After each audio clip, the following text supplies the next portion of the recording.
helicóptero cisterna llegó desde Quito para combatir el fuego en el Parque Nacional Cotacachi-Cayapas, que ya ha consumido 700 hectáreas de vegetación. Los fuertes vientos y la compleja geografía dificultan las labores para apagar el incendio forestal. Ecuador es uno de los 4 países que Colombia aceptó para el envío de equipos de rescate. Las autoridades todavía no han recibido una solicitud oficial, pero los socorristas que ya actúan en Colombia han encontrado hasta ahora 88 sobrevivientes. Por unos minutos, el día se oscureció por completo en partes del norte de Europa.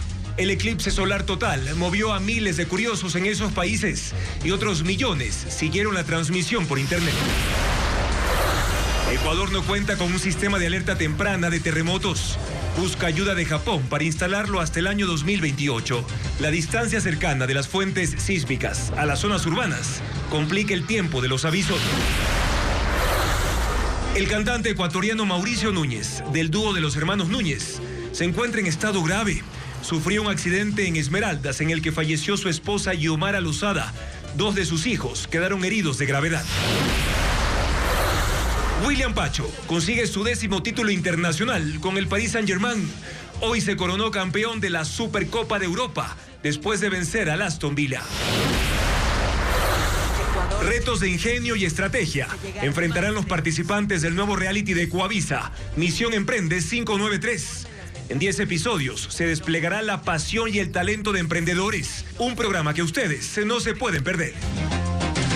Televistazo estelar con Juan Carlos Aispúa y Andrea Báez. Los incendios forestales volvieron y arrasan cientos de hectáreas. Imbabura y Pichincha, donde las temperaturas se han mantenido altas por esta época seca, son las provincias más afectadas al momento, con 2 incendios activos. Amigos, con este panorama comenzamos Televistazo estelar. Bienvenidos, Andrea. Juan Carlos, así es. Buenas noches. Ambas emergencias se registran exactamente en el Parque Nacional Cotacachi-Cayapas y en la parroquia Calacalí. Nuestros equipos periodísticos recorren esas zonas para actualizar la información de lo que ocurre. Estamos en vivo también por ecuavisa.com y Ecuavisa Play. Comenzamos.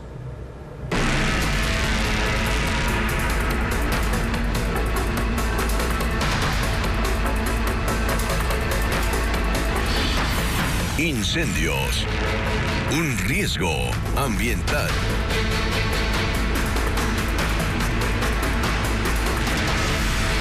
El incendio forestal en el Parque Nacional Cotacachi-Cayapas ya ha afectado más de 700 hectáreas y combatirlo se ha convertido en una tarea compleja. 700 personas entre brigadistas y comuneros subieron este miércoles a la montaña para enfrentar 4 focos que continúan activos entre fuertes vientos, humo y laderas de difícil acceso. Cristian Tinajero con las imágenes de esta emergencia. Desde la madrugada de este miércoles, 700 personas, entre comuneros, bomberos y brigadistas, ascendieron por el flanco oriental del volcán Cotacachi, en Imbabura, para combatir un incendio que ya ha afectado 800 hectáreas dentro del Parque Nacional Cotacachi-Cayapas. Solo llegar hasta los frentes del fuego les toma entre 3 y 4 horas de caminata. Deben avanzar por laderas, con inclinaciones de hasta 70 grados, y soportar vientos que superan los 90 kilómetros por hora. El humo y la ceniza dificultan la respiración y afectan los ojos. Los comuneros utilizan colirios para reducir la irritación mientras permanecen en la montaña. El viento no nos deja ver, no nos deja porque el humo nos ataca mucho también. La tarde de este miércoles se unió un helicóptero cisterna de Quito, de Aeropolicial, que se abastece del lago San Pablo y arroja agua en las faldas del Cotacachi. También llegaron bomberos de Pichincha y Tungurahua para reforzar las operaciones en tierra. El objetivo es atacar al menos 4 focos que todavía permanecen activos en distintos puntos del volcán. Hasta el momento está incontrolable. Escuchamos el informe de bomberos que vienen del sector y sobrepasó las antenas y es incontrolable. Y estaban manifestando que puede llegar a un bosque de pinos y las cosas se van complicando. El fuego también alcanzó infraestructura de comunicaciones. Durante la tarde y noche del martes, las llamas llegaron hasta las antenas y sistemas de transmisión instalados a 3.800 metros de altura. Al menos el 90% de los medios locales reportó daños en sus equipos. Mientras el incendio sigue activo en el volcán, en el municipio de Cotacachi se reciben donaciones para abastecer a las brigadas que permanecen en la montaña. Agua, alimentos, mascarillas, guantes y colirios son parte de los insumos que necesitan quienes combaten el fuego. Bien, y precisamente ahora vamos en vivo con Diego Puente, quien se trasladó hasta la zona de la emergencia al noroccidente de Quito. Esto es en la parroquia de Calacalí. Diego, cuéntanos cuál es el panorama. Ya hay una cifra estimada del número de hectáreas afectadas y lo más importante, ¿el incendio ya fue controlado? Andrea, muy buenas noches. Nos encontramos en el sector de Rayo Cucho, en la parroquia de Calacalí, al norte de Quito. Aquí hay bastante movimiento de bomberos. Se ha instalado un puesto de mando unificado porque continúan las labores de extinción del fuego en un incendio que ya va por su tercera noche. Nos encontramos precisamente con el comandante del Cuerpo de Bomberos de Quito, Esteban Cárdenas. Por favor, coméntenos cuántas hectáreas han sido consumidas hasta el momento. Gracias, buenas noches. Hasta el momento de la evaluación que estamos concluyendo, de la evaluación del día, aproximadamente 250 hectáreas se han visto afectadas en todo este sector de Rayo Cucho, en la parroquia de Calacalí. Creo que hay que dar un dato importante y relevante en estos momentos. El incendio del estado activo ha pasado a un estado de controlado. ¿Qué significa? No tenemos líneas de propagación en este momento. Entramos a la fase de liquidación durante toda la noche. Nosotros con unas 40, 50 personas de las 150 que hemos estado trabajando aquí, vamos a continuar en territorio realizando labores de enfriamiento y raspado. Comandante, coméntenos cuál sería una teoría del posible causa de este incendio. La primera hipótesis que maneja la unidad de investigación es que se realizaron en la parte de la montaña, más o menos en la mitad, la elaboración de carbón. Lamentablemente esta metodología hace que se prenda madera para poder elaborar este producto, y eso con los fuertes vientos de la noche hizo que se propagara de la forma que se propagó. Muchas gracias, señor comandante. Nosotros nos encontramos justamente en este sector y les hemos preparado un informe sobre otros 9 incendios que se encuentran activos según la Secretaría de Gestión de Riesgos. Nervioso por su captura, trataba de escapar. Este conejo silvestre fue rescatado por los bomberos de Quito esta mañana mientras combatían las llamas del incendio en Calacalí, al norte de la ciudad. En su pelaje eran visibles las afectaciones por el fuego y la ceniza de este incendio que inició el lunes y todavía sigue sin ser controlado. Fue trasladado al Hospital Veterinario Tueri de la Universidad San Francisco, donde buscaban salvarlo. Por la complejidad de sus heridas, falleció esta tarde. El incendio de Calacalí ha consumido al menos 200 hectáreas de vegetación, pasto y árboles de eucalipto. Existe una hipótesis de la causa de este flagelo. Todos se traducen a quemas de basura o actividades de tipo agrícola. Los bomberos combaten otro frente, un incendio en el sector de Tanlagua, también al norte de la capital. Para ambas emergencias han destinado al menos 200 bomberos y 23 vehículos tácticos. Según la Secretaría de Gestión de Riesgos, están activos 10 incendios forestales, todos en la sierra. Los de mayor magnitud se concentran en Carchi, Imbabura, Pichincha, Cotopaxi, Chimborazo y Loja. En La Tacunga, por ejemplo, un incendio en el sector de Putzulagua fue controlado por 8 bomberos. En Loja, otro evento que consumió 200 hectáreas fue extinto por los bomberos en el sector de Italquí Chiquito. Hay otro incendio controlado en Malacatos. Las autoridades indican que la vegetación seca y los fuertes vientos son 2 elementos que alimentan las llamas y retrasan las labores de extinción. Las fuertes ráfagas, que han llegado hasta 80 kilómetros por hora, han dificultado el uso de helicópteros, que deben suspender sus operaciones para evitar riesgos. Diego, y la ayuda de la comunidad es muy necesaria. Por eso, ¿qué es importante que conozca la ciudadanía para evitar un incendio forestal? Se pide a la ciudadanía no realizar quemas agrícolas, quema de basura, tampoco actividades como las que observamos, lo que indican los bomberos, producir carbón cerca de estas zonas. Se pide a la ciudadanía encarecidamente no iniciar fuego porque esto se puede propagar y con los fuertes vientos avivar las llamas y afectar zonas cercanas que son justamente propensas por la resequedad en el ambiente. Eso es lo que nos han mencionado los bomberos para evitar el inicio del fuego y también su propagación. Es lo que les tenemos desde este sitio y les mantendremos informados para conocer cómo avanza la extinción de este incendio. Así es, y los fuertes vientos con la época seca que no ayudan para nada y según las autoridades aún se mantendrán. Reiteramos, continúa el incendio en el noroccidente de Quito, en la parroquia de Calacalí. Están trabajando el cuerpo de bomberos en esta zona. Continúa hoy ya por tercera noche y se han afectado hasta el momento 250 hectáreas. Gracias, Diego, por tu reporte. Nuestros equipos van a seguir monitoreando la situación para llevarles a ustedes, amigos, la actualización de lo que ocurre.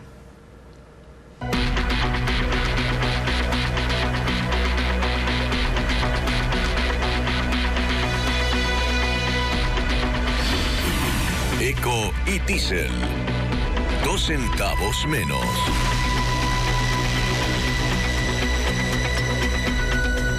Ya rigen los nuevos precios de los combustibles que se aplicarán hasta el 11 de septiembre próximo. La Agencia de Regulación y Control de Hidrocarburos fijó una reducción de 2 centavos para las gasolinas extra Ecopaís, pero también para el diésel.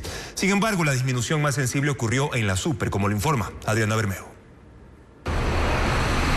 Desde este miércoles las gasolinas tienen nuevos precios. El galón de Extra y de Ecopaís se redujo de $3.26 a $3.24 y el de diésel de $3.20 a $3.18, es decir, 2 centavos menos en cada uno. A pesar del incremento en mercados internacionales, el gobierno volvió a aplicar el mecanismo extraordinario y una nueva fórmula de cálculo mediante decreto ejecutivo que no elimina el sistema de bandas. Se crea un mecanismo para que pueda todavía bajar este precio, pero ya no atándose a temporalidades de 2 o 3 meses, sino de hasta 4 meses. La rebaja más significativa fue en la gasolina Super. Su precio sugerido pasó de $5.61 a $4.74, es decir, 87 centavos menos por galón. Televistazo hizo un recorrido y constató que en las estaciones de servicio su valor oscila entre $4.64 y $4.82. En cuanto a las gasolinas de menor octanaje, Ecuador mantiene uno de los precios más bajos de la región. En Colombia el galón cuesta $4.10, en Argentina $4.20, en Perú $4.85, en Brasil $4.90 y en Chile $5.60. En otros países como Estados Unidos, $3.65. Los nuevos precios de las gasolinas y el diésel estarán vigentes hasta el próximo viernes 11 de septiembre. Casi $1.000 millones en pérdidas en apenas 4 meses. Es el costo que hoy asume la caja fiscal por la diferencia entre lo que cuesta importar combustibles a precio internacional y el valor al que se venden en el país. Solo en junio, esa operación de importación y venta local dejó un saldo en contra de $186 millones. Un silencioso pero profundo agujero fiscal vuelve a golpear las finanzas públicas del país. La amplia brecha entre el costo de importar derivados de petróleo y sus precios de venta en el mercado interno deja un saldo en rojo en la caja fiscal. Esta realidad no siempre fue así. Luego de la decisión gubernamental de eliminar los subsidios a los combustibles, las cuentas públicas lograron un superávit de poco más de $54 millones entre octubre del 2025 y febrero de este año. Durante esos 5 meses, la ecuación funcionó a favor de la Tesorería Nacional. Sin embargo, a partir de marzo, la crisis geopolítica en Medio Oriente disparó las cotizaciones internacionales del petróleo refinado y dio un giro dramático al escenario, y desde entonces la diferencia entre los costos de importación y la recaudación por venta interna fue negativa. En marzo, $217.726.000 en contra. En abril, $327.829.000. En mayo, $244.965.000 más. Y en junio, el último dato publicado ayer por el Banco Central, $186.063.000. En 4 meses, las pérdidas acumuladas rozan los $1.000 millones, sumando exactamente $976.583.000. La fotografía de junio es reveladora. Importar derivados costó $824 millones, mientras que la venta interna apenas recaudó $639 millones, dejando una brecha negativa de $186 millones en solo 30 días. Una millonaria factura que la Tesorería Pública absorbe asumiendo el costo fiscal a cambio de paz social en tiempos electorales.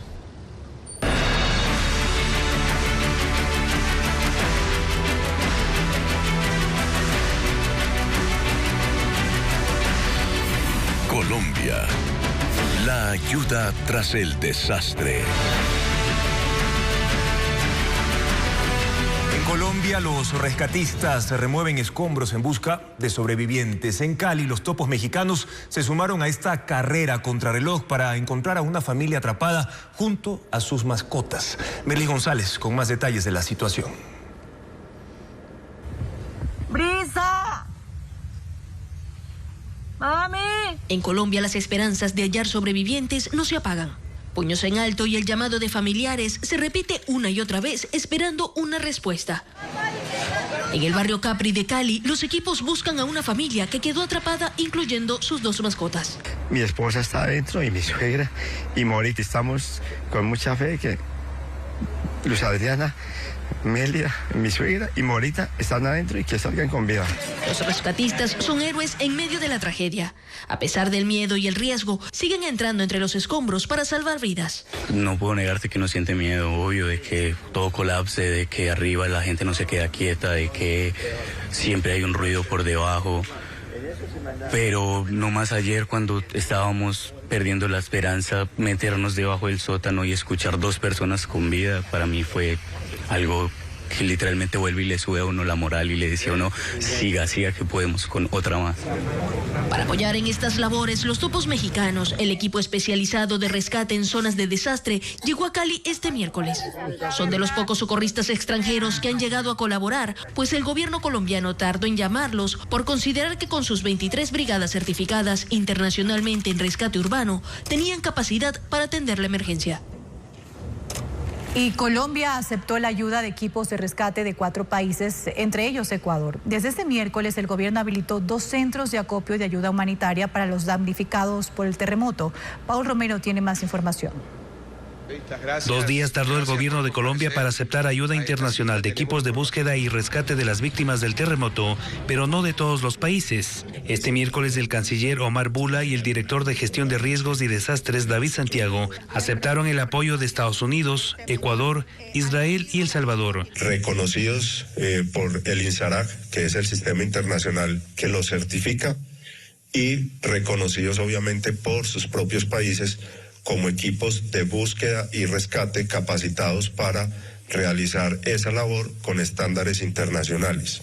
El pasado lunes el presidente Daniel Noboa puso a disposición 47 rescatistas, canes y equipos especializados. Sin embargo, hasta la noche de este miércoles no llegó la solicitud oficial para el traslado de los especialistas del Cuerpo de Bomberos de Quito y Guayaquil.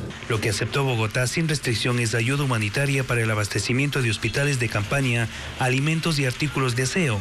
Ecuador, mediante la Secretaría de Gestión de Riesgos, activó 2 centros de acopio para recibir donaciones, uno en Pichincha, en la Universidad de las Fuerzas Armadas, y otro en Guayas, en la Universidad de Guayaquil. Los artículos que recibirá la Secretaría de Riesgos son para alojamiento temporal de los damnificados, como toldos, mosquiteros, colchonetas, carpas, baldes plásticos para almacenar agua, sábanas, almohadas, y de higiene personal, jabón, pasta, cepillos dentales, toallas de baño y desodorante en crema.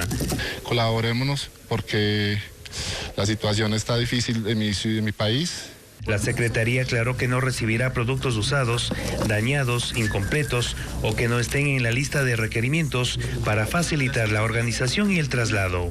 Pero también existen otras iniciativas para ayudar a las víctimas del terremoto.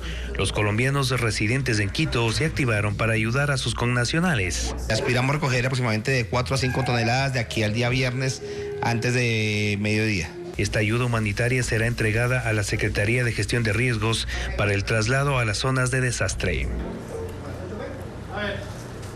Un viaje para representar a Ecuador en una competencia de parapente terminó convirtiéndose en una experiencia que le cambió su forma de ver la vida. El cuencano José Barrera estaba a solo 30 kilómetros del epicentro del terremoto en Colombia y el sismo lo sorprendió en un hotel justo el día de su cumpleaños. Hoy cuenta Televistazo cómo logró salir y regresar con su familia.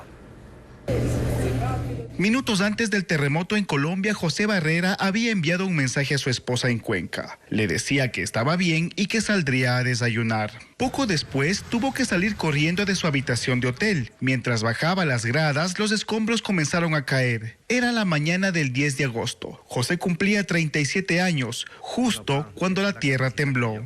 El azuayo había viajado para representar a la selección ecuatoriana de parapente junto a otros 4 compañeros en la Copa Atmósfera. Llevaba 2 días de competencia en este pueblo del Valle del Cauca, ubicado a 30 kilómetros del epicentro. Decidí salir corriendo, dejando todas las cosas ahí dentro del hotel.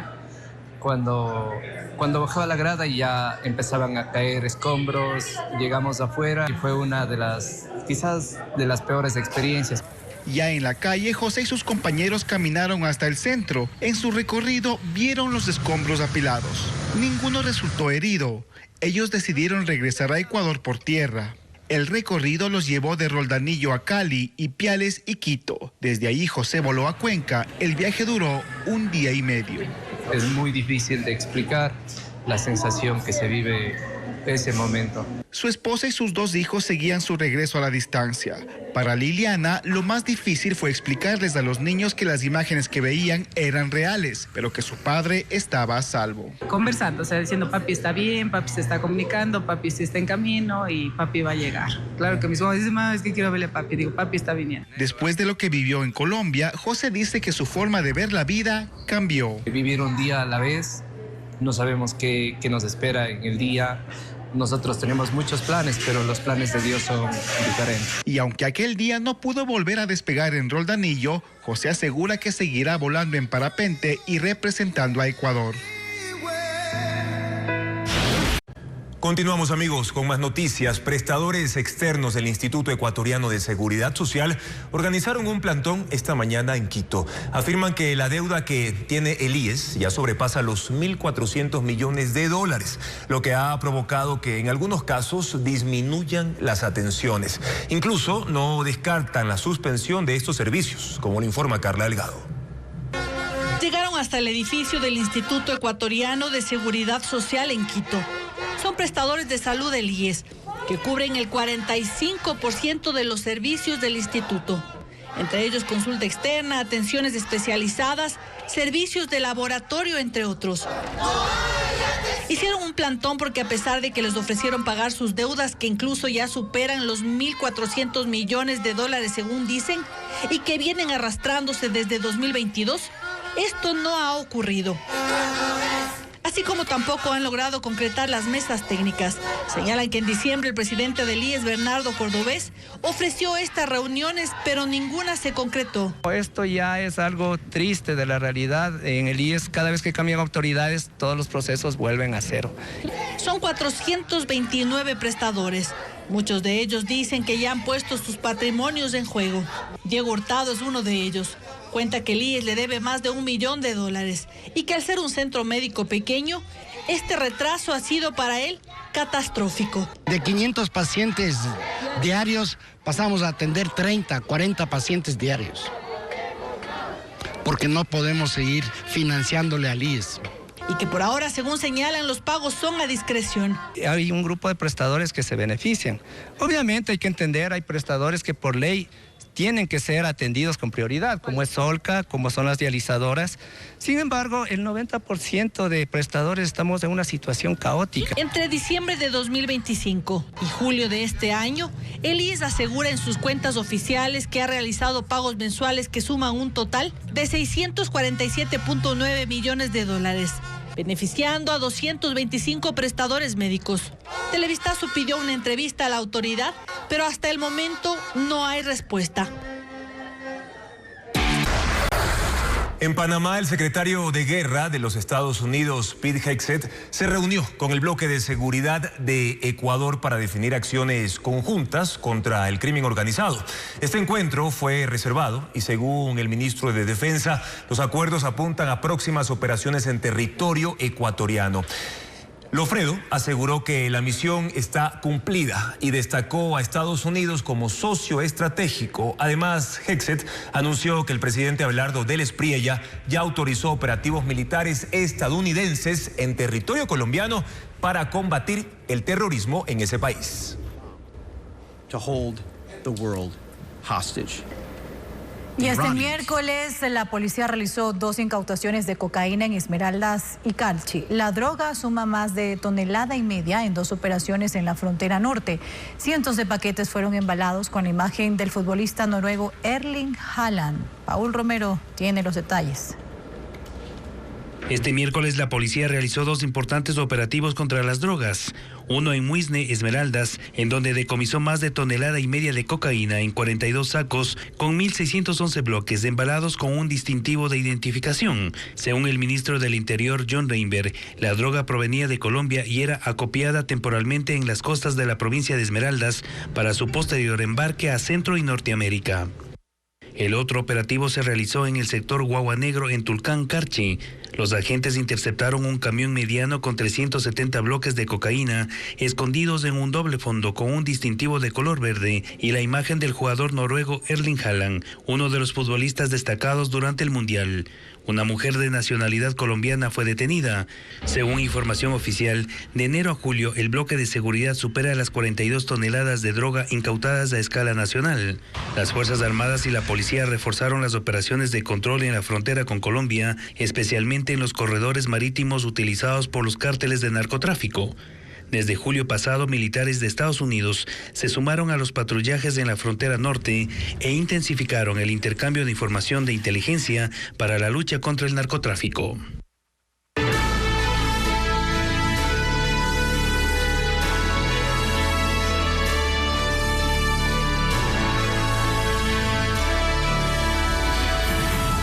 Eclipse solar, un espectáculo natural.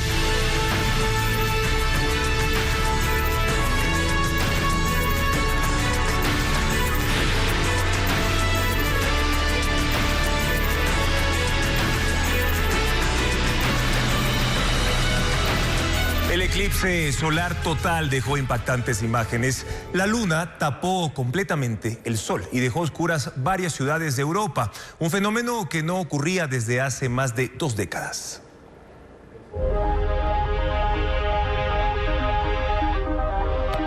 A las 10:35 de la mañana, hora de Ecuador, comenzó el inusual espectáculo celeste.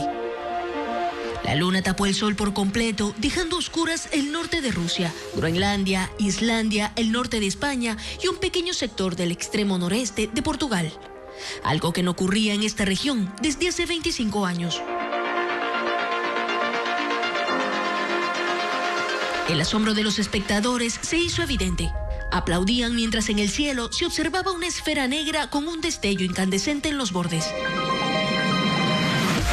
El eclipse solar reunió a decenas de investigadores de la NASA en España, que eligieron Villalibado, un pueblo en la provincia de Burgos, para estudiar el fenómeno y además retransmitirlo por internet. El eclipse fue el protagonista de una serie de espectáculos celestes que coincidieron este 12 de agosto, que incluyó la alineación de 6 planetas visibles en el amanecer y culminará con una lluvia de estrellas esta noche. Y millones de aficionados a los fenómenos astronómicos disfrutaron, por supuesto, del eclipse solar de esta tarde. La oportunidad de ver el inusual evento atrajo a los llamados cazadores de eclipses y también a una famosa estrella de rock. Veamos.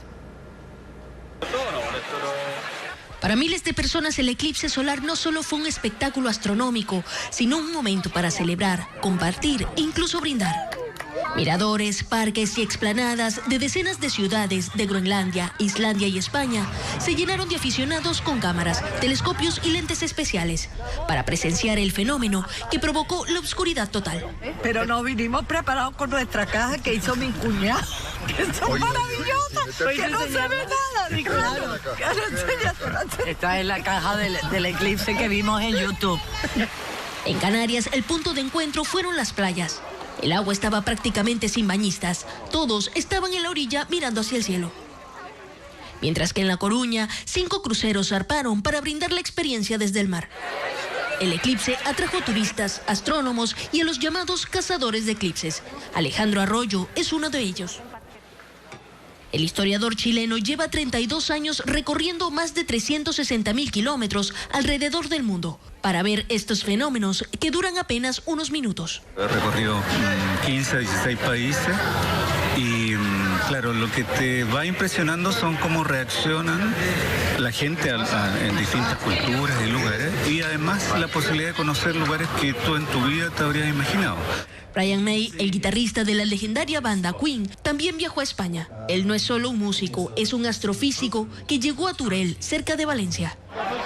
Pero mientras desde tierra tenían la vista en el cielo, otro grupo quiso admirar el eclipse desde el aire. La aerolínea Iberia habilitó un vuelo especial desde Madrid para trasladar a científicos que captaron imágenes impactantes. La afición por el eclipse se replicó en otros países europeos como Francia, Alemania y Chequia, donde miles de personas pudieron admirarlo, aunque de manera parcial. Estamos de regreso. Gracias por continuar en nuestra sintonía. Amigos, tenemos más información. Hoy el movimiento político ADN inscribió a sus candidatos para las alcaldías de cantones de Guayas y Manabí. Entre los aspirantes estuvo Cynthia Viteri, quien aspira a volver a ser alcaldesa de Guayaquil, y también el expresidente de la Asamblea, Nils Olsen, quien busca la alcaldía de San Borondón. Andrés Gushmer para la prefectura de Guayas y otros postulantes. Diego Cuenca con detalles del panorama electoral. La campaña no empieza oficialmente, pero el movimiento gobiernista ADN protagonizó un evento proselitista en los exteriores del CNE en Guayas. Los aspirantes para las alcaldías de los 25 cantones inscribieron sus candidaturas, entre ellos la ex social cristiana Cynthia Viteri, quien busca volver a encabezar el municipio de Guayaquil. Que para mí será la primera vez que pueda tener los recursos completos para esta ciudad y no como los dos gobiernos que me tocó vivir anteriormente. El ex asambleísta Andrés Gushmer inscribió su candidatura para la prefectura, junto a Samia Álava para viceprefecta del Guayas. Muchísimos otros frentes en vialidad que desgraciadamente no han sido atendidos, muchísimos sectores de la provincia del Guayas. Otros aspirantes oficialistas que también participaron en el evento fueron el expresidente de la Asamblea Nacional, Nils Olsen, candidato para la alcaldía de San Borondón. En Manabí también hicieron un evento similar en la delegación provincial del CNE. El movimiento ADN inscribió a 890 candidatos para las diferentes dignidades, entre ellos a Leonel Muñoz para la alcaldía de Puerto Viejo. Lo que nosotros apuntamos, seguridad, empleo y progreso. Junto a él, Marcos Zambrano, quien busca ser prefecto de Manabí. Que son candidatos idóneos, que no tienen problemas legales, que no tienen problemas de corrupción. Y a 5 días de que culminen las inscripciones para la contienda electoral, aún no todas las organizaciones políticas han completado ese trámite, al menos en las grandes ciudades. El CNE aseguró a Televisazo que Pavel Muñoz, que busca la reelección, es el único candidato inscrito para la alcaldía de Quito. Y para la prefectura de Pichincha, la única postulante inscrita es Gema Ormaza, del Partido Social Cristiano. Y en Azuay, hasta el cierre de este reporte, solo había 3 candidatos inscritos para la alcaldía de Cuenca. Paul Carrasco, por la alianza Cuencanos como Voz, de los movimientos Somos Libres, lista 62, y Renace, lista 107. Leonardo Morales, del partido Avanza, lista 8, y Juan Pablo Riquetti, por el partido Sociedad Patriótica, lista 3. Los políticos tienen hasta el lunes 17 de agosto para oficializar sus candidaturas. La candidatura de Carlos Falqués Aguilar a la alcaldía de Machala está en disputa dentro del propio movimiento que lo auspició. Aunque ganó las primarias de Creo en junio pasado, la dirigencia nacional ahora desconoce su postulación y pidió al organismo electoral que no la califique por presuntas irregularidades en el formulario de inscripción. Más de esta polémica con Fabricio Lapo. El movimiento Creo desconoció la postulación de Carlos Falqués Aguilar a la alcaldía de Machala y pidió a la Junta Provincial Electoral de El Oro que no califique su candidatura. El reclamo fue presentado el 7 de agosto por Ana Belén Cordero, presidenta nacional y representante legal de Creo. La dirigencia sostiene que el formulario utilizado para inscribir a Falqués ante el CNE no es válido, que no tiene la firma física ni electrónica de su representante legal y tampoco existe una delegación que autorice a un tercero a inscribir candidatos en El Oro.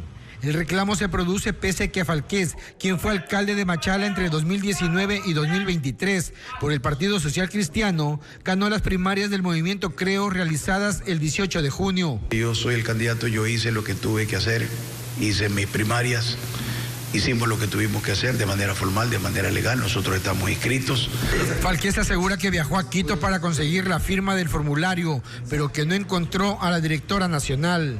En el documento ingresado en la plataforma del CNE constan las firmas del responsable económico, del jefe de campaña y del contador autorizado, pero no la firma ni la rúbrica de la representante legal del movimiento. Mónica Rizzo, directora provincial de Creo en El Oro, reconoce que fue ella quien subió el formulario al sistema sin la firma de la directora nacional. Se acercó el candidato Falqués con su grupo de abogados porque había recibido la negativa de que no se le iba a firmar el documento.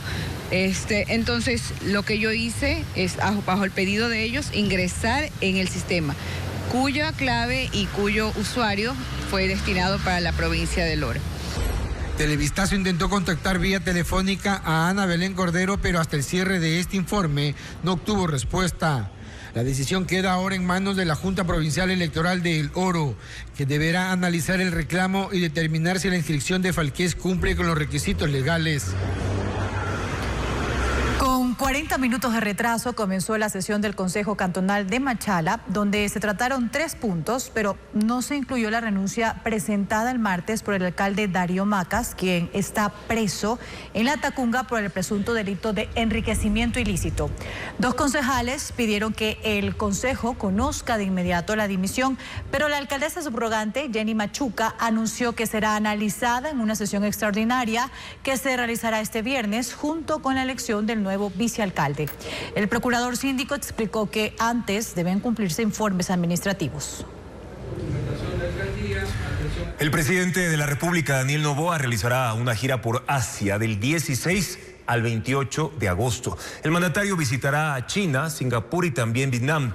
No se ha confirmado quiénes se lo van a acompañar. En el decreto para el viaje únicamente se menciona de manera general a ministerios, secretaria y otras entidades del Estado.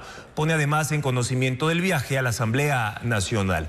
El documento señala que la visita a esos países tiene como objetivo fortalecer relaciones económicas, comerciales, también de cooperación, atraer inversiones y ampliar las oportunidades de productos ecuatorianos en los mercados asiáticos.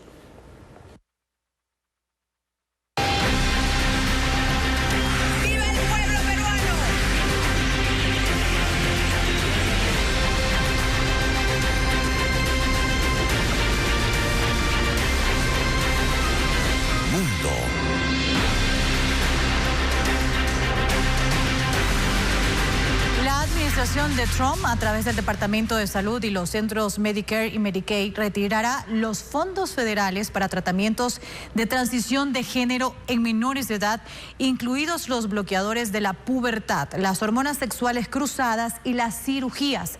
La medida entrará en vigor el 13 de octubre, aunque se mantendrán los servicios de salud mental para la disforia de género.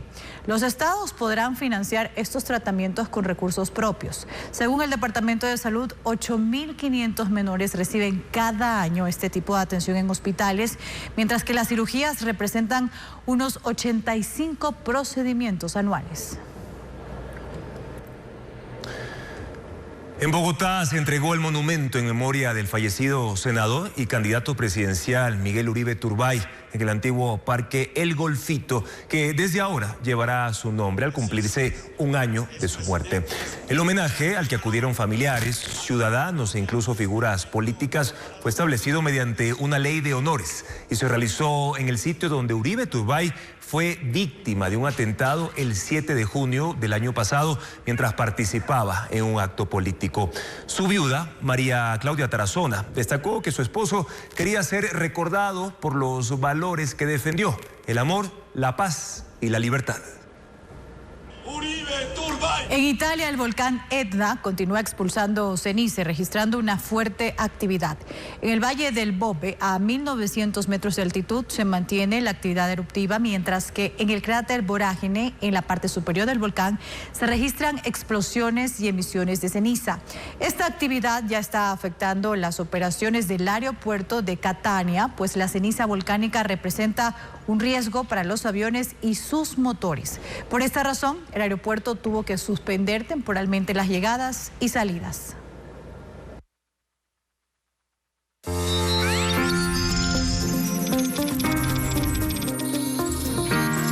Tecnología. El primer smartphone con brazo robótico se presentó en China. Además, computadoras clásicas que marcaron una era, hoy las reviven coleccionistas. Y es que la tecnología sorprende en la actualidad, pero también recupera la innovación del pasado. Veamos.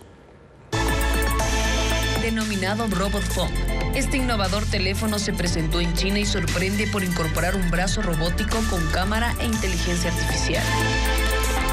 Su cámara está montada sobre un estabilizador mecánico, lo que le permite moverse de manera autónoma y mantener al usuario siempre en el encuadre.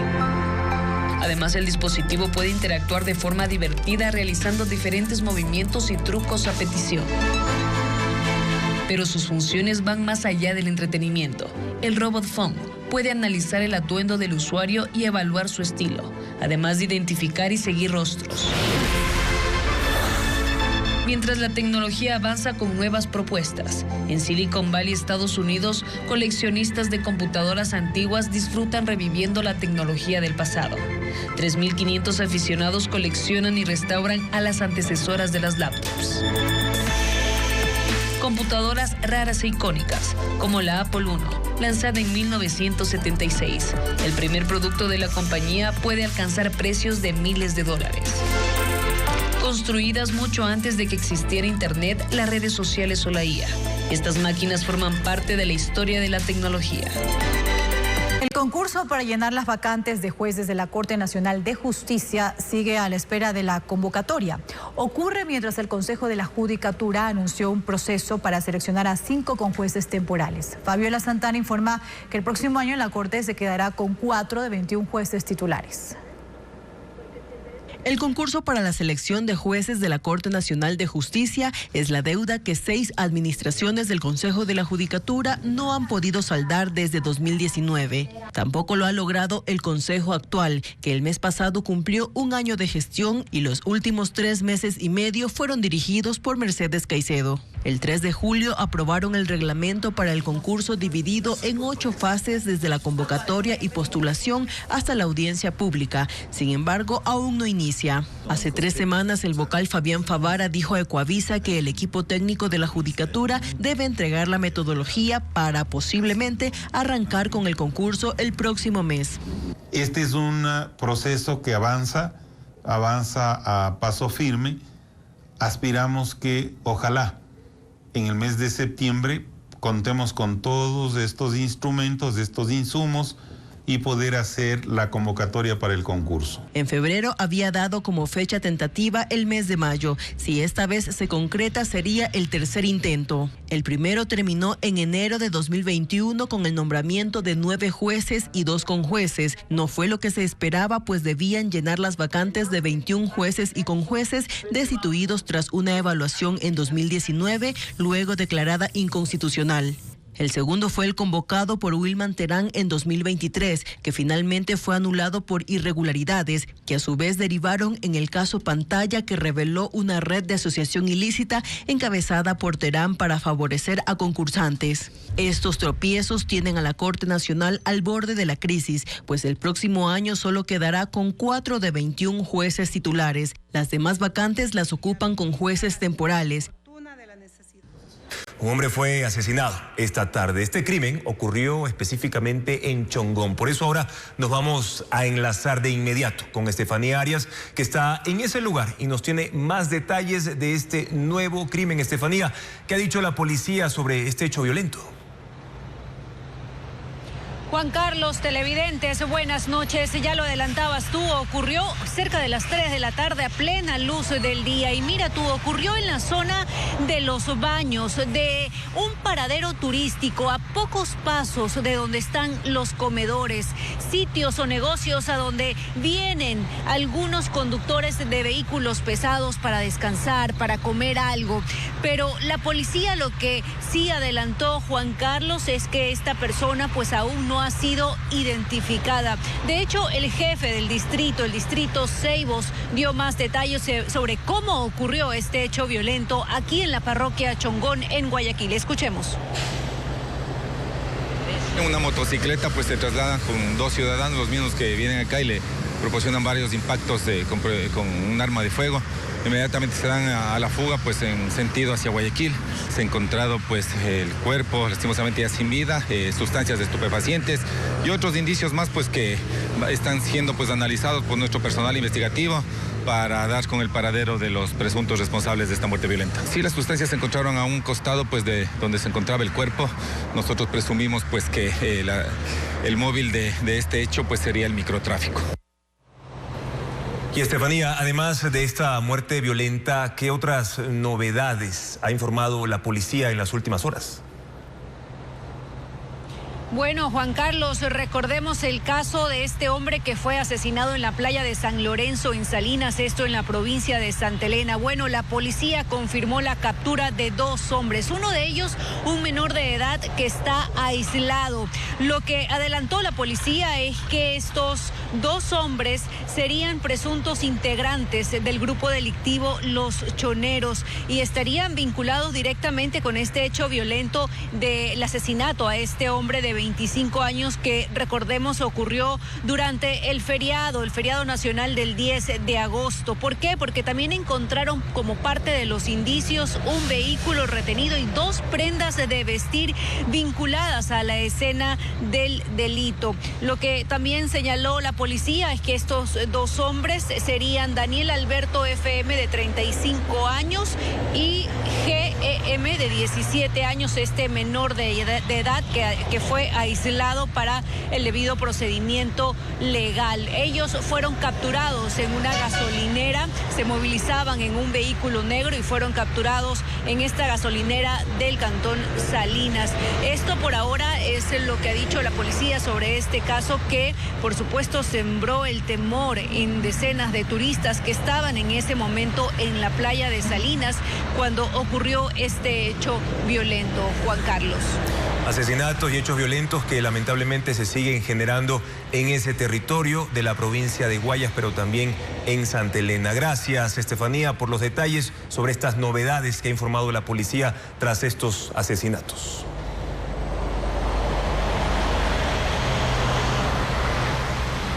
La policía reveló nuevos detalles de la masacre de 4 hombres en una vivienda del norte de Guayaquil.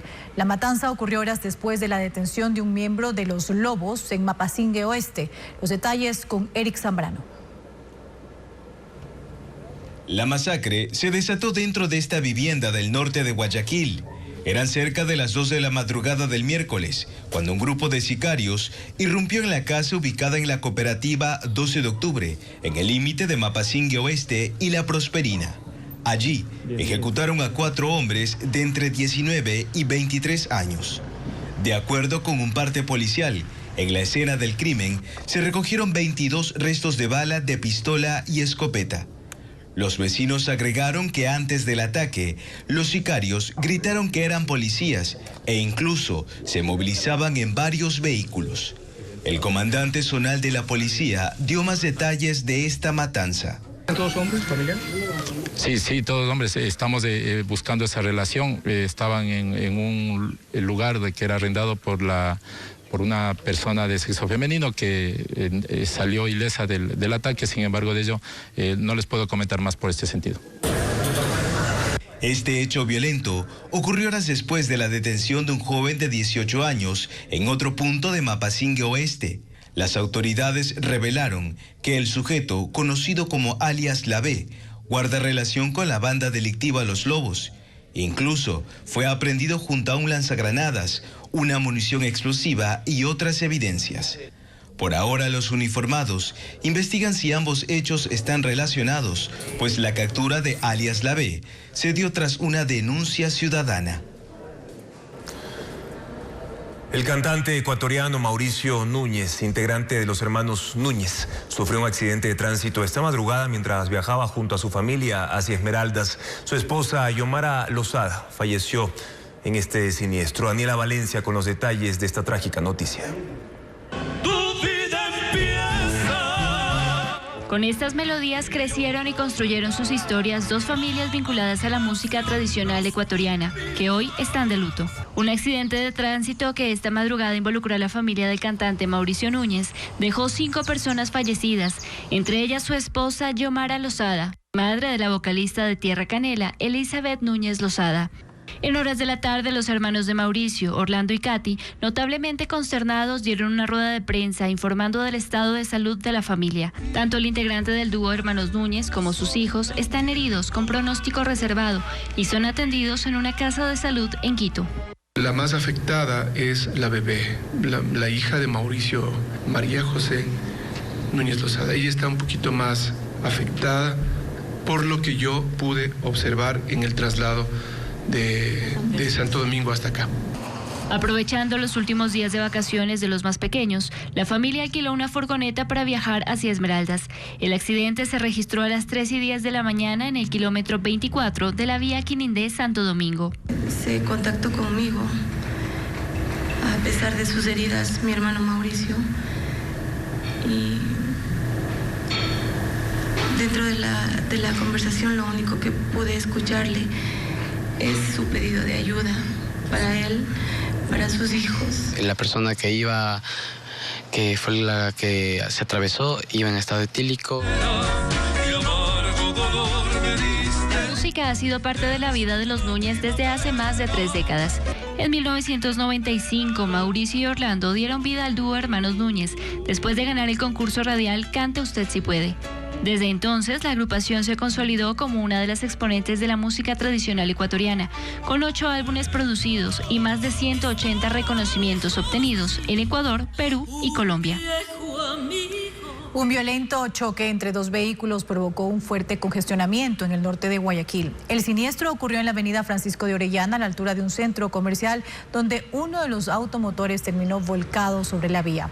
La emergencia fue reportada al EQ 911 cerca de las 12:52 de la tarde.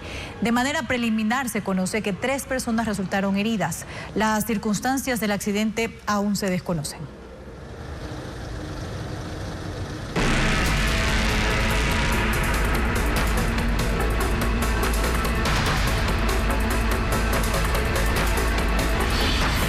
Incendios. Un riesgo ambiental. Y el fuego ha consumido alrededor de 250 hectáreas de vegetación, esto es en la parroquia de Calacalí. Hoy por tercera noche los bomberos continúan con las labores de mitigación en el lugar. Retomamos a esta hora el contacto en vivo con Diego Puente, quien está precisamente en la zona de la emergencia. Diego, te consultamos cuál es el estado del incendio a esta hora. Adelante.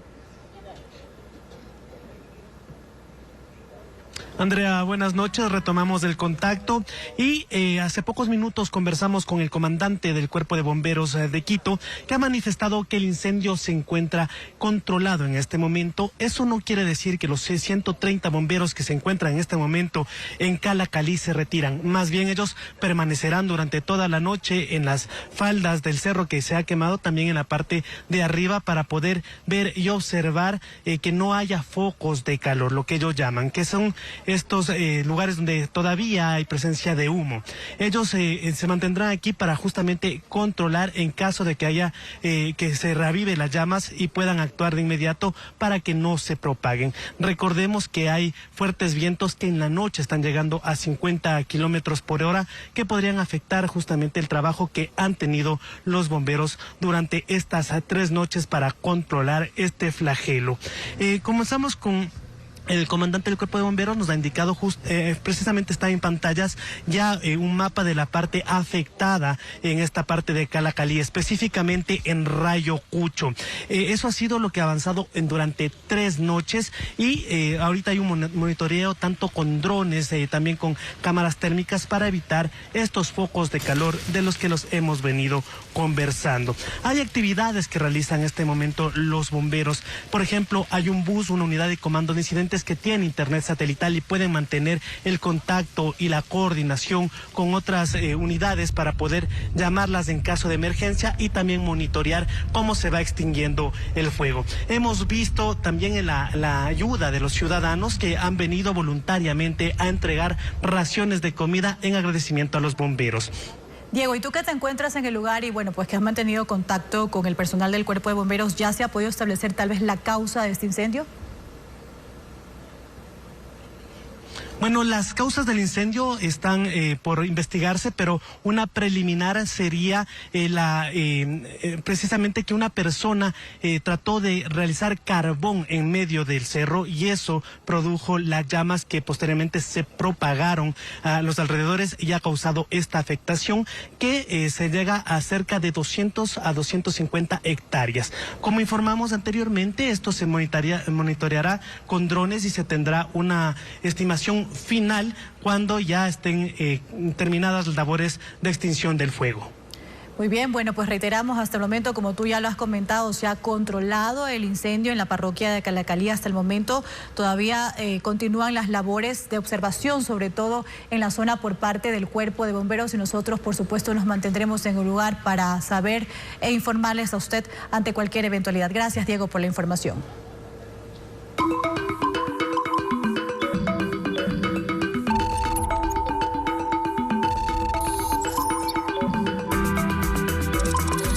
El radar digital.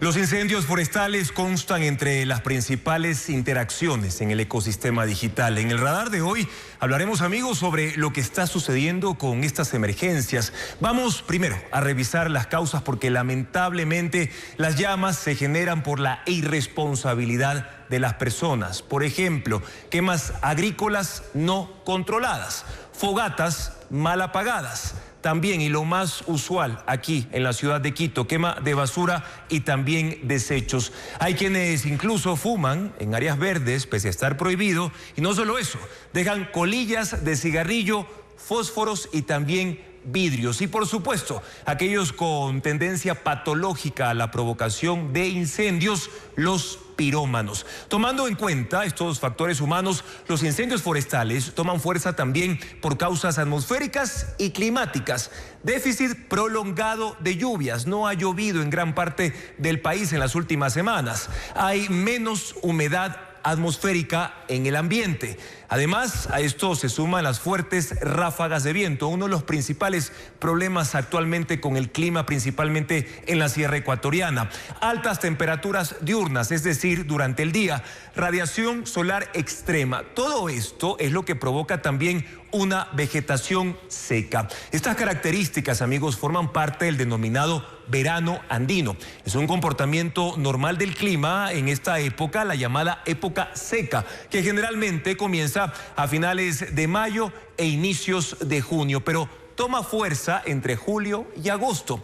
Sin embargo, hay otro factor. El fenómeno El Niño, que ya está en curso, ya se está comenzando a desarrollar y genera anomalías principalmente en la superficie del Océano Pacífico. El agua se está calentando más de lo normal. Si bien esto provocará lluvias en la costa en los siguientes meses, actualmente influye en las altas temperaturas y olas de calor en la sierra ecuatoriana. ¿Y cuál fue el pico de las altas temperaturas en nuestro país?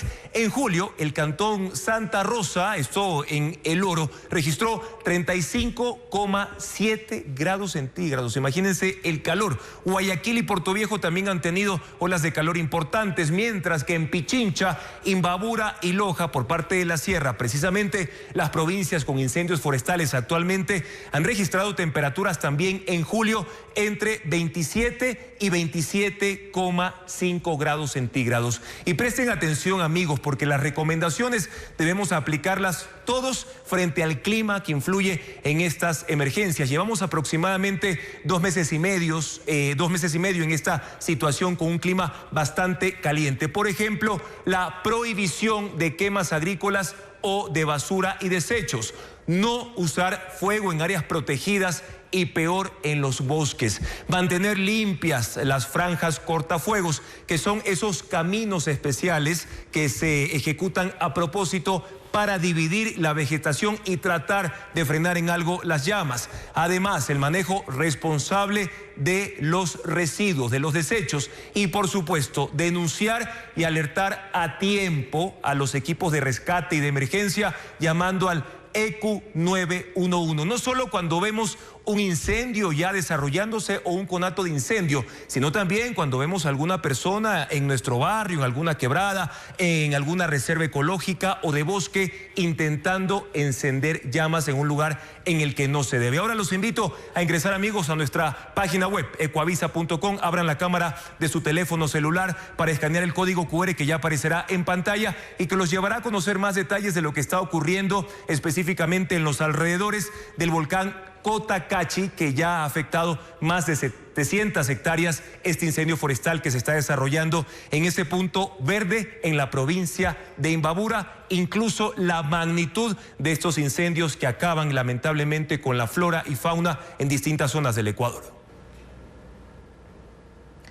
Y ahora cambiamos de tema para contarles que la seguridad en Quito se convierte en el escenario de una disputa política. Entre acusaciones de espionaje y reclamos por el respeto de competencias en el manejo del sistema de cámaras de seguridad, exalcaldes de la capital exigen que el gobierno y el municipio detengan los enfrentamientos y coordinen acciones urgentes. La seguridad de Quito está en medio de la confrontación política entre la presidencia y la alcaldía de la ciudad. Las denuncias de supuestas salas espejo y espionaje mediante las cámaras de vigilancia del municipio deben ser probadas y sancionadas, dice el exalcalde de Quito, Andrés Vallejo, al tiempo de advertir también un trasfondo político preocupante. Este permanente deseo y acciones para quitarle facultades a los gobiernos seccionales en un proceso clarísimo de centralización. Paco Moncayo, creador del sistema de seguridad integral de la ciudad, critica que el gobierno y el municipio entren en estas disputas en el momento más crítico de la inseguridad en época electoral. Anunciar la toma de un sistema como trofeo político es absurdo, señala. Me da a mí poco menos que vergüenza que venga un ministro del Interior que poco sabe de seguridad además y que él diga que con Quito no se meten. ¿Y dónde está el alcalde? El exalcalde Roque Sevilla califica de ridícula la posición de los gobernantes del país y la ciudad. Él considera que el gobierno solo fracasará en el intento de dar seguridad a Quito y el municipio solo también. El municipio no tiene ni policía ni ejército y está claro que el gobierno no tiene la información en detalle de los barrios, que sí lo tiene el municipio. El rato que hay colaboración mutua, la cosa funciona muchísimo mejor. Por ello instan a deponer actitudes políticas y personales y a corregir los errores de las administraciones. Aquí estamos todos los días improvisando. Que no estén como perros y gatos peleándose todo el día. Señores, ustedes se están olvidando de nosotros, se están olvidando de los quiteños. La inseguridad es calificada como la más difícil del país y de Quito, por los exalcaldes que invitan al presidente y al alcalde capitalino a responder qué han hecho desde el área social para bajar los niveles de delincuencia.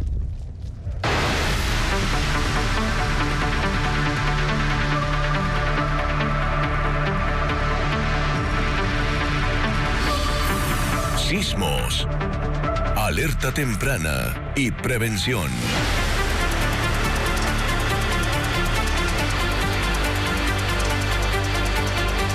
Guayaquil está preparada para responder ante un sismo de gran magnitud. La empresa municipal Segura EP y el cuerpo de bomberos señalan que tienen previsto personal, equipos, coordinación y que incluso están en marcha inspecciones de edificios para atender una eventual emergencia. Luis Alfredo Zúñiga preparó un informe. Ya son 16 años que en Ecuador se hacen simulacros de sismos. Se ha ensayado reaccionar ante movimientos de una magnitud de 7 grados y esto cobra relevancia luego del terremoto de 7.4 grados en Colombia. Con esa experiencia, el país está listo para atender una eventual emergencia. En Guayaquil dicen que la respuesta es más compleja que un sí o un no. No podemos saber el estado de un sinnúmero de edificaciones privadas cómo en su momento, hace 40, 50, 60 años lo construyeron y cómo vayan a responder hasta un sismo mayor. Lo que podemos trabajar es cómo actuar las personas en vista de un evento y hemos trabajado mucho en la parte de la respuesta, de cómo hacer la evacuación, el rescate de personas en estructuras colapsadas, en hospitales colapsados. Este miércoles se anunció un nuevo simulacro en Guayaquil, que es una urbe considerada de multiamenazas. El cuerpo de bomberos aseguró que si fuera necesario, se activaría el grupo de búsqueda y rescate urbano. Son grupos de aproximadamente 50 personas, tiene equipos de estricación, tiene equipos de sensores, tiene equipos para apuntalamiento, tiene equipos para romper bloques, paredes, cortar hierros. Está también preparado con canes adiestrados para búsqueda y rescate. Segura informó que está en marcha una inspección a 2.366 edificios de la urbe y el reporte final se tendrá en 2027 para priorizar atención en esas estructuras. Hemos hecho más de 500 evaluaciones durante estos periodos, de los cuales hemos determinado que cerca de 40 presentan el estado o se han declarado en estado de vetustez o de ruina. Se está impidiendo construir en zonas de deslizamientos o sin estudios de suelo. Un contingente de 5.000 personas se activaría en la ciudad ante una eventual emergencia. Se instalaría el COE cantonal y también el provincial dependiendo de la magnitud del evento. Se han conformado 260 comités comunitarios de gestión de riesgos y esperan que cada vez haya más personas con conocimiento de cómo actuar, ya que se están haciendo capacitaciones. Son 22.000 que llevamos ya capacitados solo en este año, tanto en escuelas, colegios, también a la comunidad. En el nuevo simulacro del 2 de octubre se enfocarán en las escuelas fiscales y particulares, más de 40.000 estudiantes, y también en empresas, para revisar hasta qué tipo de calzado usar en edificios con pisos altos y no obstaculizar escaleras de emergencia. El Instituto Geofísico de la Politécnica Nacional descartó un posible evento sísmico en cascada en Ecuador tras los terremotos de magnitud 7 en México, Venezuela y Colombia. Sin embargo, el país está en condiciones de tener un sistema de alertas tempranas. Juan Pablo Carrera tiene los detalles. Pese a que Ecuador está entre los 20 países con mayor riesgo sísmico, hay inquietud porque no existe un sistema especializado de alerta temprana para terremotos. El Instituto Geofísico de la Politécnica Nacional encuentra una razón de fondo. Este es un país de pequeña extensión. Si la fuente sísmica está muy cerca de la ciudad, ¿no?, el tiempo de detección y el tiempo de aviso va a ser muy pequeño, ¿no? Este sistema de alerta temprana sí podría ser beneficioso a ciudades que están un poco más lejos, ¿no?, más distantes, ¿no?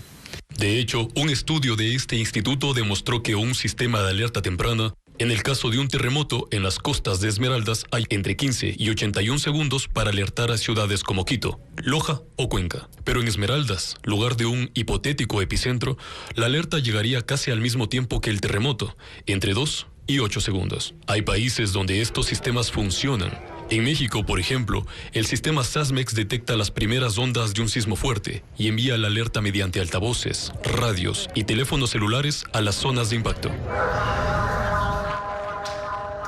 Este sistema da desde unos segundos hasta más de un minuto de anticipación, según la ubicación del epicentro. Ecuador solamente tiene un sistema de monitoreo sísmico que determina la magnitud, ubicación y profundidad de un movimiento, pero 2 minutos después de que esto ocurra. Los sistemas de alerta temprana que tiene Ecuador se enfocan en tsunamis, desbordamientos de ríos, deslizamientos y actividad volcánica. En el caso de terremotos, Ecuador ha buscado apoyo de Japón, cuya implementación del sistema está en fase final. Estamos a la espera de que el gobierno de Japón considere, dentro de tantas solicitudes que tienen ellos para atención o para apoyo y para cooperación en términos de riesgos. El suelo de Ecuador se mueve constantemente. Entre el 11 de julio y el 12 de agosto se registraron 33 sismos de baja magnitud, entre 3 y 4 grados. La Fiscalía solicitó una orden de prisión contra el presidente de la FENOCIN, Guido Perugacci, por incitar a la paralización de servicios públicos durante la protesta indígena de hace casi un año. El dirigente también impulsó una de las solicitudes para revocar el mandato del presidente Daniel Noboa. Fabiola Santana, con los detalles de este proceso judicial. El presidente de la Confederación Nacional de Organizaciones Campesinas, Indígenas, Negras y Montubias, FENOCIN, Guido Perugacci, podría ser detenido. Esto si una jueza de la Unidad Penal de Ibarra acepta el pedido del fiscal de la Unidad de Transparencia, Washington Burbano. En audiencia de formulación de cargos este martes pidió orden de prisión preventiva contra el líder indígena por la paralización de un servicio público durante la protesta social de 31 días entre septiembre y octubre del año pasado. Según el fiscal, el procesado incitó mediante expresiones amenazantes al cierre de vías, intimidación a comerciantes y cierre de locales, afectación de infraestructura pública, incluyendo sistemas de agua potable y actividades educativas, también retención de funcionarios policiales y militares. Con ese argumento se abrió la instrucción fiscal por 90 días, mientras que sobre la medida cautelar la jueza se pronunciará este viernes. Antes de la audiencia, la jueza tuvo que resolver varios pedidos de la defensa de Perugacci y de los líderes de la comuna Perafán de Cotacachi y de la UNORCAC. Ellos solicitaron que se inicie el protocolo de diálogo intercultural y la declinación de la competencia de la jueza para que sea procesado por la justicia indígena. Entonces se presentaron como víctimas el Ministerio de Educación, la Policía Nacional por la quema de una unidad policial y el Ministerio de Transporte, que informó de un perjuicio de más de $3 millones por el no cobro de peajes desde Chimborazo hasta el Carchi. Finalmente, la competencia se quedó en la justicia ordinaria. El líder indígena procesado hace 2 meses tramitó uno de los pedidos de revocatoria de mandato del presidente Daniel Noboa, que fue finalmente negado. Colombia ya vende energía a Ecuador, pero los costos podrían ser más altos debido a las condiciones climáticas y al incremento internacional del precio de los combustibles. Actualmente Colombia despacha el kilovatio hora a 33 centavos de dólar. Sin embargo, en el peor de los casos, el costo podría llegar hasta los 45 centavos, como lo informa Hernán Higuera. Tras el terremoto, Colombia ha hecho una evaluación de su infraestructura de generación, transmisión y distribución de energía y no hay centrales afectadas. La exportación de energía a Ecuador no se ha detenido desde el 5 de agosto y esa es la primera noticia. La segunda es que desde hace una semana las transacciones internacionales de electricidad fluctúan entre los 170 y 288 megavatios. Corresponde entre el 3.3% y el 6.2% de la demanda diaria. Decía un boletín de prensa del Ministerio de Energía publicado en redes sociales que esa electricidad de generación hidroeléctrica será a un precio 67% menos costosa que anteriores operaciones. Hasta el 5 de agosto fue de 0.33 centavos el costo del kilovatio hora. Esa tercera noticia no se pudo sostener. El boletín se bajó de las redes, el precio estaba alto. SENACE preveía pagar entre 17 y 18 centavos inicialmente. La Asociación de Exportadores de Energía de Colombia advierte que el costo con el paso de los meses será superior a esos 33 centavos, porque la generación hidroeléctrica colombiana depende del mantenimiento de sus embalses, y si Ecuador requiere más energía, se deberá entonces encender las termoeléctricas a gas y diésel, y el kilovatio hora podrá alcanzar un precio mayor. Del orden de unos 40-45 centavos de dólar por kilovatio, frente a los 32 que se está viendo hoy en la bolsa. De acuerdo a las previsiones de SENACE, el mes de mayor demanda de energía será noviembre y es posible que se requiera la máxima capacidad que Colombia pueda vender, 450 megavatios. No nos queda de otra de comprar la energía, no nos queda de otra de hacer esas transacciones. ¿A qué precio? ¿A qué nos imponga? El gobierno de Ecuador ha dicho en estas últimas horas que están descartados los apagones y que se hará todo para garantizar el servicio de energía al país durante esta época seca, que será extensa. Sí, es verdad que nadie está preparado para un adiós, mucho menos cuando llega de manera inesperada. Lionel Messi lo sabe y hoy enfrenta uno de los momentos más dolorosos de su vida, la muerte de su padre Jorge. El astro argentino lo despidió con una emotiva carta y la publicó en Instagram. Messi reveló un detalle conmovedor. Durante el Mundial 2026 jugó con la esperanza de llegar a la final para que Jorge, su padre, pudiera verlo una última vez, pero su estado de salud empeoró. La publicación rápidamente generó una enorme conversación digital. Miles de aficionados compartieron mensajes de apoyo y figuras del fútbol, entre ellas Cristiano Ronaldo, expresaron sus condolencias. Arte, tecnología y eclipse, una combinación que definitivamente se volvió viral. La oscuridad del sol enloqueció a todos, incluso a los personajes de los cuadros del Museo del Prado, que están en Madrid, España, uno de los lugares desde donde se pudo observar el esperado eclipse total. En este divertido video, la infanta Margarita, la pequeña protagonista de Las Meninas de Diego Velázquez, cobra vida y comienza a llamar a otros personajes a invitarlos a salir de sus cuadros para contemplar juntos el fenómeno. Figuras de obras de Goya, Velázquez y Rubens en una escena creada con inteligencia artificial han sido los personajes más entusiastas en España para ponerse las gafas y ver cómo la luna opaca el sol. El país tendrá una nueva Miss Universo Ecuador y todos están a la expectativa de la gala de belleza que se realizará este sábado 15 de agosto en Santa Elena y Ecuavisa Play transmitirá en vivo todo el evento. En total son 26 candidatas oficiales que compiten en el certamen, pero ¿cómo lo pueden ver? Muy fácil, solo debe descargar la aplicación oficial de Ecuavisa Play. Si su celular es iPhone, debe ir al App Store y en Android en Google Play. Selecciona la aplicación oficial de Ecuavisa Play y presiona instalar. Puede abrir la app y en el menú principal encontrará la pestaña en vivo. Y listo, así podrá disfrutar del evento y conocer quién será la nueva Miss Universo Ecuador.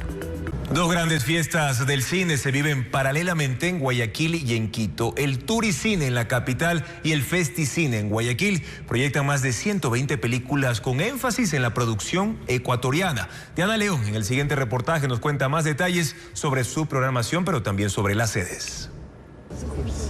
Guayaquil y Quito disfrutan esta semana y la próxima de dos festivales de cine simultáneos. En ellos se juntan la ficción, el documental y el talento y creatividad de jóvenes cineastas. En Quito, el 7º Festival Turicine se inauguró días atrás en el Teatro Casa de la Cultura y se extenderá hasta el sábado 15. Su programación está dividida en 7 sedes entre centros educativos y culturales de la capital. Vieron un par de locos con batas blancas. Con énfasis en el cine ecuatoriano. Participan también películas de Ghana, Venezuela, Colombia, China y España. Lo importante de todo esto es de que la gente visite el cine, se incentive a venir al Turicine porque el Turicine es de la ciudad y rompamos un mito que el cine independiente solamente es para conocedores. La vida es como un cometa. Emprender el vuelo es muy difícil. Mientras que en la Perla del Pacífico, la 12ª edición del Festival Internacional de Cine de Guayaquil, Festicine, se desarrolla hasta el sábado 22. Todo va a estar bien. En cartelera participan 95 cintas de 30 países. Sin embargo, el 45% de la programación es ecuatoriana, incluyendo cortos universitarios. La Universidad de las Artes, la Sala de Cine Manzana 14, la Universidad Casa Grande, el Museo Municipal, son algunos de los espacios que acogerán las proyecciones.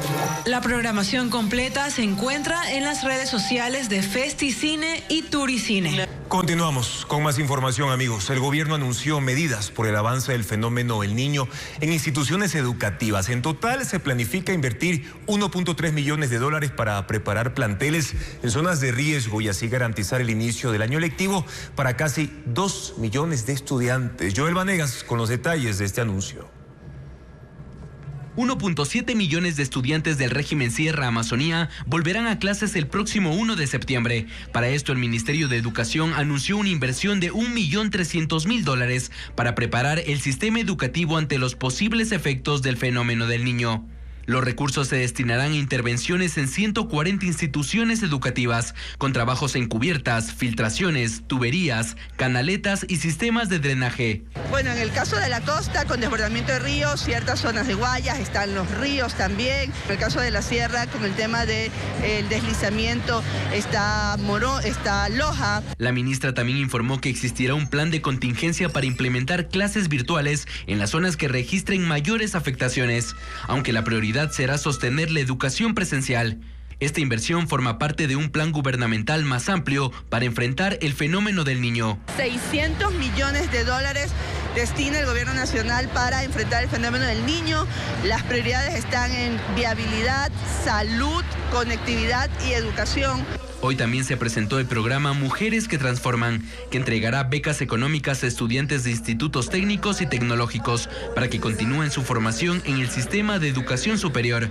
Cada beneficiaria recibirá $482. El proyecto contará con una inversión de $1.4 millones, es decir, 100,000 más que lo destinado a la infraestructura educativa.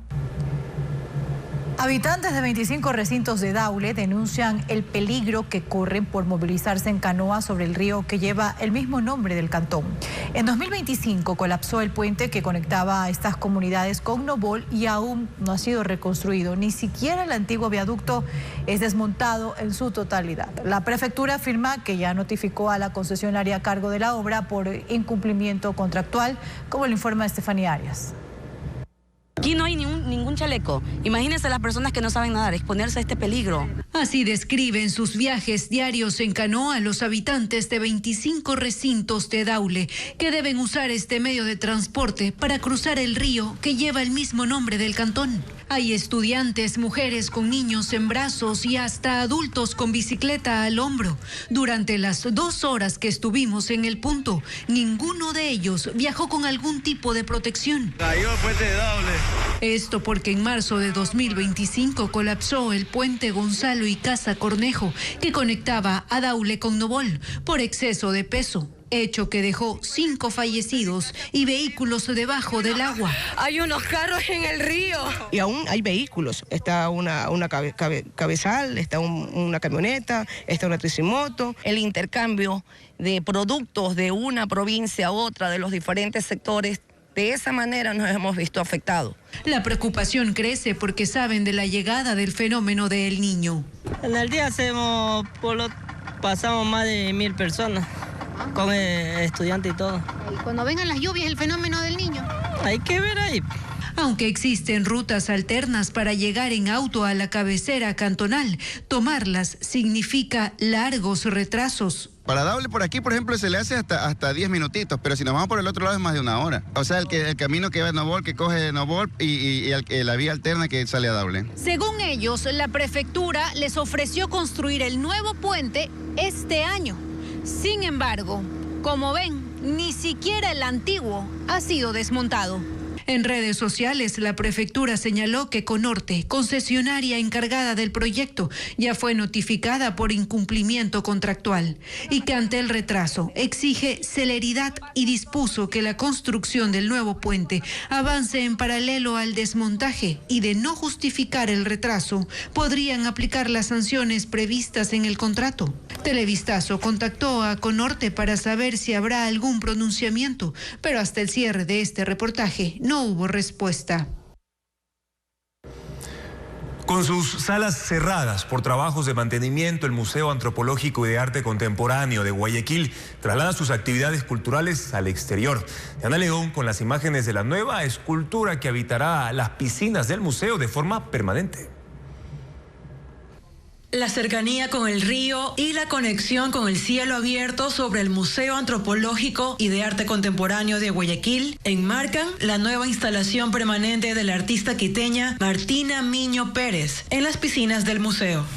Elaborada en acero inoxidable y fibra de vidrio, la escultura fue presentada bajo el nombre Diluiré tu cuerpo en espejo, su reflejo en agua. Yo quería hacer una escultura la cual pareciera que está naciendo de las entrañas del agua. Entonces son piezas que de alguna forma parece que nacen del agua, pero también que están siendo tragadas, ¿no? Como que hay un misterio dentro del origen. La pieza, que tuvo un proceso creativo y de construcción de 2 años, se suma al paisaje del Malecón 2000 y de los exteriores del museo como un nuevo punto de encuentro entre el arte contemporáneo y los visitantes de este sector turístico.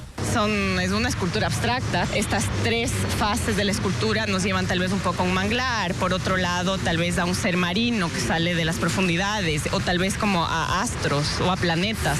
La estructura de la escultura dialoga e interactúa con la luz y con el agua, transformándose. La obra de Miño ha recorrido también ciudades como Sao Paulo, Ciudad de México, Lima y Berlín. La inauguración de la escultura ocurre mientras los espacios interiores y salas del MAC permanecen cerradas por renovaciones que aún no han sido detalladas por la dirección y sin una fecha fijada para su reapertura.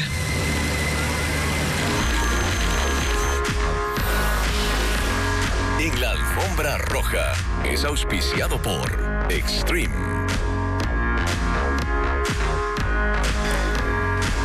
Hablemos ahora de música porque el rapero argentino Trueno presentó Turrazo, su cuarto álbum de estudio, una producción que rinde homenaje a los ritmos latinoamericanos, incluye referencias a figuras icónicas como Sandro y Gustavo Cerati. Bueno, en conversación con Ana María Palacios, el artista habló sobre este nuevo material y su regreso a Ecuador, donde ofrecerá 2 conciertos. Considerado una de las voces más influyentes del hip hop en español, el cantante argentino Trueno presenta Turrazo, su nuevo álbum. El número 4 tiene un significado especial para el artista. Lanzó el disco a los 24 años. Es su cuarta producción y también hace referencia a la Comuna 4 de Buenos Aires, el barrio donde creció. Nada, un barrio muy cultural, muy hermoso, lleno de tango, lleno de cultura, en el puerto de la capital donde entraban todos los inmigrantes en su momento, Boca Juniors. El álbum reúne 14 canciones y cuenta con las colaboraciones de Andrés Calamaro, María Becerra y Milo J. Además, Trueno rinde homenaje a grandes referentes de la música argentina con sonidos e influencias inspiradas en artistas como Sandro, Luis Alberto Spinetta, Gustavo Cerati y Carlos Gardel, fusionando el hip hop con distintos géneros. Un trabajo duro, muy duro, pero lindo, ¿viste? También usando los samples con muchísimo respeto, buscando el momento perfecto de la canción para ponerlo en la nuestra. Ganador de 2 premios Latin Grammy, Trueno ha llevado su música a algunos de los escenarios más importantes. El artista reconoce que las batallas de freestyle fueron el punto de partida de su carrera y la plataforma que lo catapultó a escala internacional. Cosas impensadas. En 2025 hice una gira en Europa, en países que no me hubiesen imaginado. Hace 2 semanas tocamos en Tokio. Como parte de su tour, Trueno llegará a Ecuador para ofrecer 2 conciertos, el 17 de septiembre en Guayaquil y el 19 en Quito. Misión Emprende 593 es el nuevo reality de Coavisa que llega para destacar el talento, la creatividad y la pasión de los emprendedores ecuatorianos. Durante 10 episodios, los participantes se van a enfrentar a desafíos que pondrán a prueba su ingenio, estrategia y también la capacidad para hacer crecer sus negocios. Pero, ¿cómo pueden participar? Se lo contamos a continuación. Volvimos de la primera misión. Misión Emprende 593 es la nueva apuesta de Coavisa por resaltar el espíritu de crecimiento de los ecuatorianos. Se trata de un reality que impulsará emprendimientos para convertirlos en empresas de alto impacto. A lo largo de 10 episodios, los participantes se enfrentarán a retos que pondrán a prueba su ingenio, estrategia y capacidad para hacer crecer sus negocios. Además, recibirán capacitaciones y herramientas clave para pasar al siguiente nivel. Y los 15 mejores van a ir a un reality de televisión, donde vamos a verlos expuestos a desafíos, a concursos, a competencias, a trabajo en equipo, para también medir su perfil.